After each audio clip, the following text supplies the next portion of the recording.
হরিদ্বার। হরি শব্দের অর্থ ভগবান আর দ্বার শব্দের অর্থ দরজা, মানে যেটা ভগবানের দরজা সেটাই হরিদ্বার।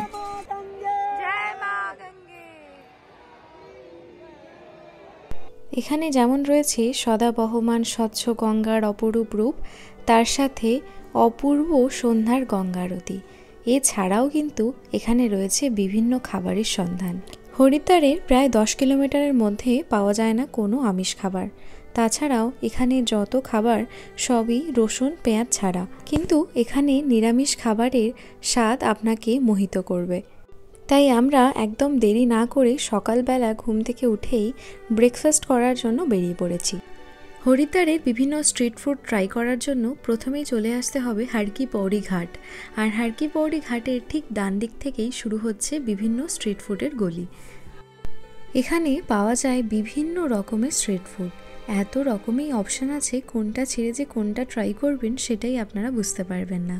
তবে বেশ কিছু স্পেশাল আইটেম রয়েছে। আমরা হর কি পৌড়ি ঘাটের ডান দিকের গলির সামনের দোকান থেকেই ট্রাই করেছিলাম ছোলে ভাটোরে, তার সাথে ছিল কচুরি, আর এখানের স্পেশাল আইটেম ছিল হচ্ছে সমোসা চাট। একদম গরম গরম ফুলকো ফুলকো ছোলে ভাটোরা ওরা সার্ভ করেছিল, আর এটা টেস্ট কিন্তু ছিল মারাত্মক ভালো। তার সাথে এই ছোলে সমোসা, উফ, এর টেস্টটা কিন্তু আমি আজও ভুলতে পারিনি। একদম গরম গরম মচমচে সিঙ্গারা, আর তার সাথে ছোলেটা একদম ছিল স্পাইসি। আর এই দুটোর যুগলবন্দিতে মুখের মধ্যে চালান করার পরেই চলছিল বিস্ফোরণ। উফ, সে কি স্বাদ! এটা কিন্তু একেবারেই মাস্ট ট্রাই করতে একদমই ভুলো না। এখান থেকে আমরা খেয়েছিলাম ছোলে ভাটোরে, পুরি সবজি, আর ছিল ছোলে সমোসা। তো সব কটাই ছিল ভালো, তবে পুরি সবজিটা ওকে ছিল। পুরির সাথে খাওয়ার জন্য একটা শুকনো শুকনো আলুর তরকারি দিয়েছিল, যেটা কিন্তু দারুণ ছিল। তাছাড়াও পাওয়া যায় বিভিন্ন ধরনের মিষ্টি। তো খাওয়া দাওয়া সেরেই আমরা কিছু মিষ্টি ট্রাই করেছিলাম।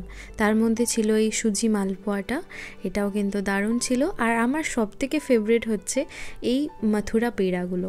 পেড়া আমার পার্সোনালি খুবই ফেভারিট, আর এখানে পাওয়া যায় বিভিন্ন ধরনের পেড়া। তো অবশ্যই কিন্তু পেড়া ট্রাই করতে ভুলো না। তাছাড়াও আছে গাজরের হালুয়া, রাবড়ি, বিভিন্ন ধরনের বরফি। তো অবশ্যই করে মিষ্টিগুলো কিন্তু ট্রাই করতে ভুলো না। সকালের ব্রেকফাস্ট সারার পরে আমরা আবার হোটেলে ফিরে এসেছিলাম, আর দুপুরের লাঞ্চ করার জন্য আমরা খোঁজ করছিলাম কোনো একটা বাঙালি হোটেলের। আমরা বাঙালিরা কলকাতা ছেড়ে যেখানেই যাই না কেন, 1-2 দিন পরেই যেন বাঙালি খাবার না পেয়ে পুরোপুরি হাঁপিয়ে উঠি। তাই জন্যেই আজকে যাচ্ছি আমরা বাঙালি খাবার খেতে দাদা বৌদির হোটেলে। তো এখানে রয়েছে দাদা বৌদির হোটেল, তার জন্যই আমরা আমাদের হোটেলের সামনে থেকেই একটা রিক্সা বুক করে নিয়েছিলাম, যেটা আমাদের বিষ্ণুঘাট পর্যন্ত নিয়ে গিয়েছিল। এখানে পার পার্সন অটো ভাড়া 20 থেকে 25 টাকা মতো নেয়। আমরা এটা এসেছি বিষ্ণুঘাটে। এখানে একটা দাদা বৌদির হোটেল আছে যেখানে বাঙালি খাবার পাওয়া যায়। তো আমরা সেখানেই এখন যাচ্ছি দুপুরে লাঞ্চটা করার জন্য।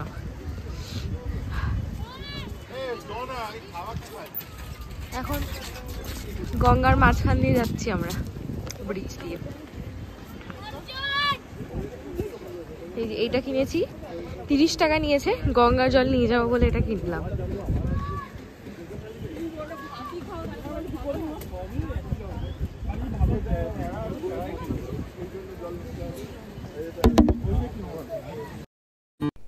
ঠিক ব্রিজটা ক্রস করার পরেই এখানে একে একে পড়বে অনেকগুলো দাদা বৌদি হোটেল।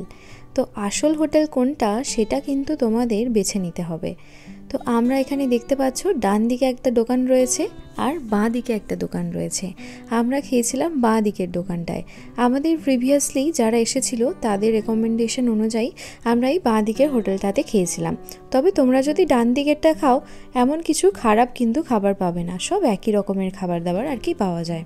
তবে আমরা বাঁ দিকের হোটেলটাতেই খেয়েছিলাম। এখানে ব্যারাকপুরের শাখা বলে লেখা ছিল। তো এর মধ্যে ঢোকার পরেই আমরা দেখলাম এখানে প্রপার যে খাবার দাবার, বাঙালি খাবার দাবারই কিন্তু এখানে পাওয়া যাচ্ছিল। প্রথমেই প্লেটের মধ্যে চলে এলো সাদা সাদা ভাত, আর তার সাথে দিয়েছিল, আমাদের যেতে একটু দেরি হয়ে গেছিলো তাই মোটামুটি সবই প্রায় শেষের পথে ছিল। তাও নর্মালি থালিতে যেটা পাওয়া যায় 2 রকম তরকারি, একটা আলু ভাজা, আর তার সাথে ডাল। আমাদের থালিটাতেও ছিল ভাত, তার সাথে ঘি, ডাল ছিল, পটল আলুর তরকারি, তার সাথে ছ্যাঁচড়া, আর আমরা এক্সট্রা করে নিয়েছিলাম পোস্ত, তার সাথে এঁচোড়ের তরকারি। প্রায় ৩-৪ দিন পরে এরকম বাঙালি খাবার পেয়ে আমাদের কাছে তো পুরো অমৃত বলে মনে হচ্ছিল। আর একটা থালির প্রাইস নেয় এরা 80 রুপিস মাত্র। প্রত্যেকটা খাবারের স্বাদ ছিল একদম বাড়ির মতো। শেষ পাতে ছিল চাটনি আর তার সাথে পাঁপড়। খাওয়া দাওয়া শেষে কিছুটা প্যাড়া, বরফি আর গাজরের হালুয়া নিয়ে নিয়েছিলাম বাড়ির জন্য। তারপরে আমরা চলে গিয়েছিলাম হারকি পৌরি ঘাটে গঙ্গা আরতি দেখার জন্য। এই অপূর্ব সুন্দর গঙ্গা আরতি দেখে আমাদের আজকে হরিদ্বারে দিনটা শেষ হলো। আর আজকেই আবার ছিল ট্রেন রাতে কলকাতা ফিরে যাওয়ার জন্য।